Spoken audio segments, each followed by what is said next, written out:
अजितदादांची भेट घेतलेली आहे। बैठकीत नेमकं काय झालंय, कशा संदर्भात बैठक होती? आज पुणे शहरामध्ये जी बैठक पालकमंत्री अजितदादांच्या अध्यक्षतेखाली झाली त्याच्यामध्ये शेती व पिण्याच्या पाण्याच्या बाबतीतली चर्चा झाली।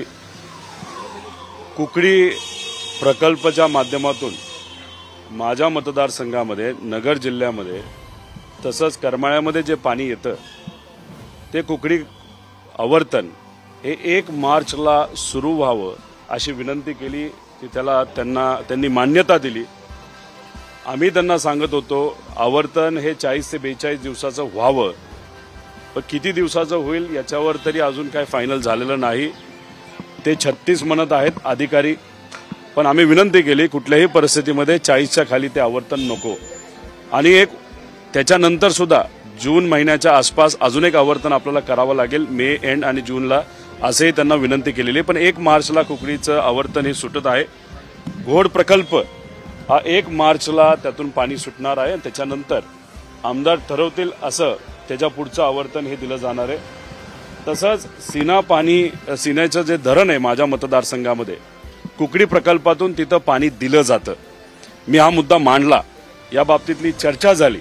दुर्दैवाने माझ्या मतदारसंघातले माझे जे विरोधक राम शिंदे त्यांनी तिथं पाण्याची जरूरत नाही असं सांगितलं।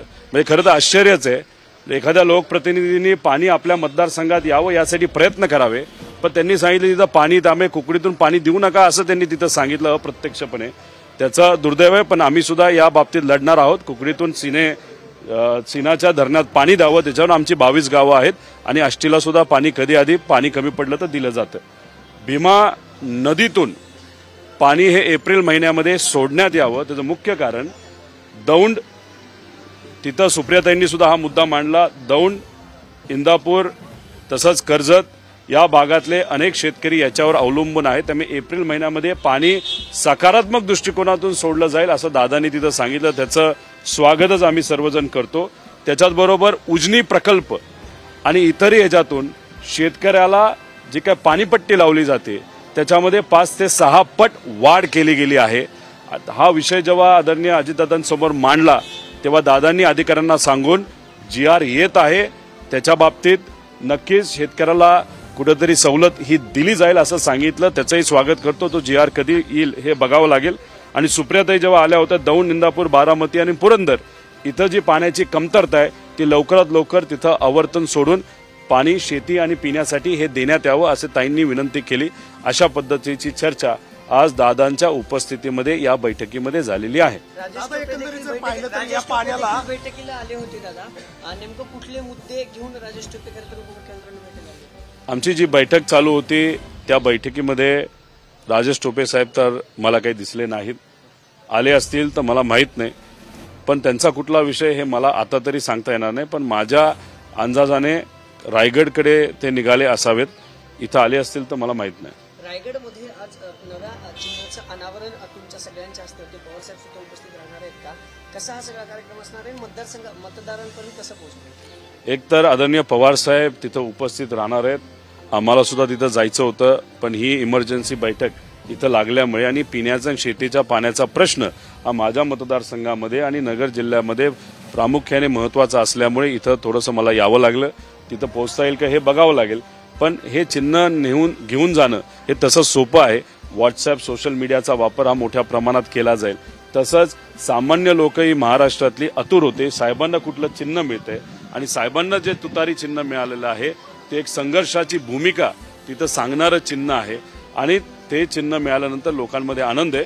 फक्त कार्यकर्ते आणि आमची जी संघटना या माध्यमातून लोकांपर्यंत जास्त ताकदीने आम्हाला पोहोचावं लागेल। चिन्हाचाच विषय अमोल मिटकर यांनी आवाहन केलेलं आहे जितेंद्र आव्हाडांना की त्यांनी तुतारी वाजून दाखवली तर 1 लाख रुपयाचं बक्षीस देईल अशी ह्याच्या गोष्टीत बोलत नाही।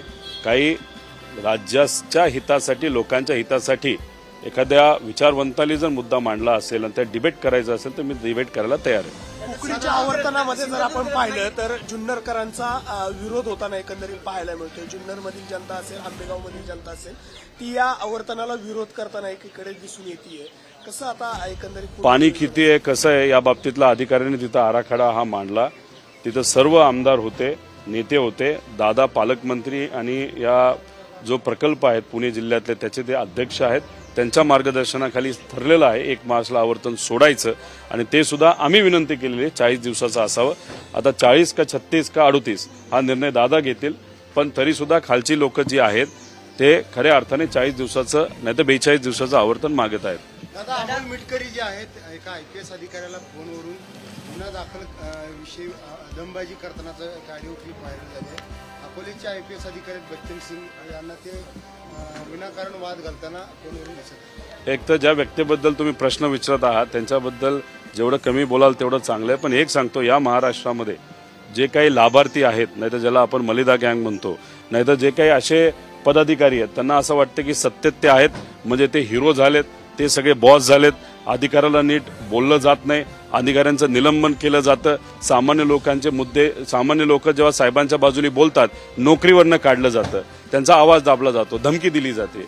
आता हे महाराष्ट्रामध्ये चालले ते सुद्धा आपल्या स्वाभिमानी महाराष्ट्रामध्ये, आणि हे मोडीत काढायचं असेल तर आपल्याला भाजप आणि हे जे सर्व मित्रपक्ष आहेत त्यांना बाजूला काढल्याशिवाय ते सुद्धा लोकशाहीच्या माध्यमातून हे आपल्याला परवडणार नाही. सिंधुदुर्ग रत्नागिरीसाठी नारायण राणेंचं भाजपतर्फे लोकसभेसाठी नाव निश्चित झालेलं पाहायला मिळते. अनेक नेते आहेत ज्यांचं आता नाव हळूहळू निश्चित होते. दादा कसं बघताय सगळ्याकडे, कारण आव्हान असणारे मोठं तुमच्या सगळ्यांचं 100% आव्हान असणार आहे. कारण बीजेपी आणि मित्रपक्षाकडे आपण जर बघितलं तर आर्थिक ताकद खूप मोठी आहे. पैसा कुठून येतो हा आपल्याला बघावा लागेल. पण काही लोक चर्चेत असं म्हणतात कमीत कमी 60 ते 70 कोटी रुपये खर्च हा सत्तेतले लोक एका खासदारकीला करणार आहे.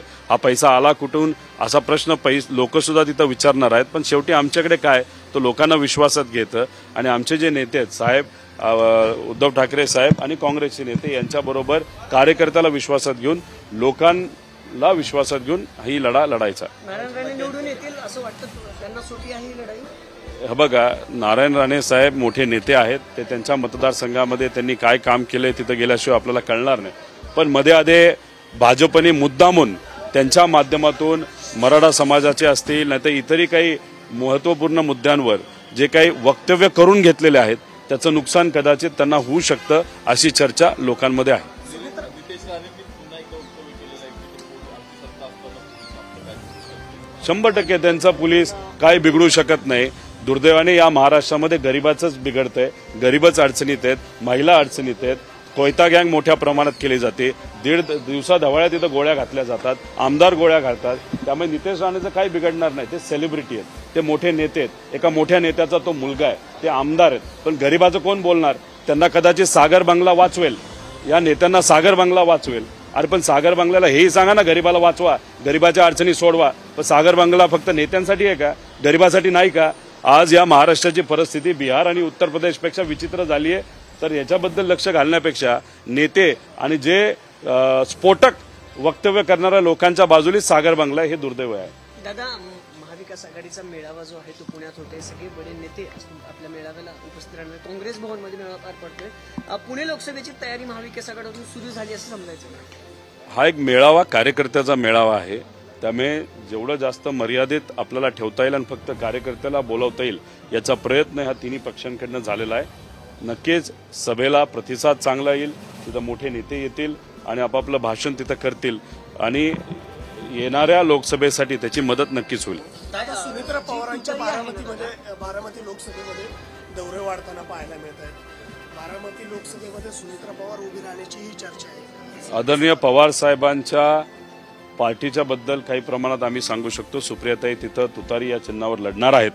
राहिला प्रश्न घड्याळ नाही तर भाजपचा, त्यांनाच खरं तर विचारलं पाहिजे की त्यांचा उमेदवार कोण आहे.